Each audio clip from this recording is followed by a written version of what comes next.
Əziz müəllimlər, bugün sizə elektron jurnalın yazılış qaydasını göstərəcəm. Elektron jurnala daxil olursunuz. Elektron jurnalı iki şəkildə yaza bilərsiniz. Jurnallar hissəsindən və dərs cədvəli hissəsindən. İlk öncə daxil oluruq dərs cədvəli hissəsinə. Dərs cədvəli hissəsində hansı tarixə jurnalı yazmaq istəyirəmsə, həmin tarixə qayıdıram. Yuxarıdan gördüyünüz kimi. Və Azərbaycan dili jurnalına daxil oluram. Səhifənin aşağı hissəsində artıq tarixlər bizim üçün göstərir. Hamısını göstərə basdıqdan sonra tarixlər, sentyabr ayının tarixləri sonuna kimi göstərir bizim üçün.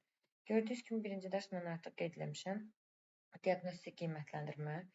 İkinci mövzunu tematik plandan seçirəm. Mənim ailəm mövzusudur. Mənim ailəm. Və mövzunu seçdikdən sonra yadda saxla hissəsinə basıram. Gördüyünüz kimi artıq mövzular yerləşdirildi. Əgər hansısa mövzunu qeyd etmək istəyirsinizsə, bu mövzu sizdə yoxdursa, yeni mövzu hissəsinə daxil olursunuz. Yeni mövzu əlavə et hissəsinə daxil olursunuz. Yeni mövzu əlavə et hissəsindən istədiyiniz mövzunun adını istədiyiniz formada yazırsınız və yadda saxlayırsınız. Gördüyünüz kimi mövzu artıq yerləşdi. İkinci cür necə yazmaq olar elektron jurnalı?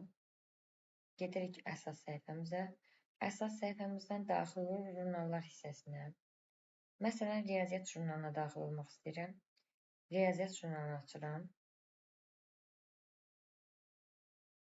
Sentyabr ayı tarixlərinə qayıdıram. Gördüyünüz kimi sentyabr ayı tarixləri göstərir.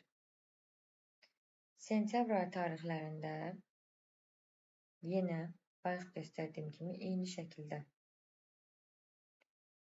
ayın tarixini seçirsiniz. Tematik planla mövzunu seçə bilərsiniz. Və yaxud da tematik planla seçmək istəmirəm. Özüm mövzunun adını qeyd etmək istəyirəmsə, yeni mövzu hissəsindən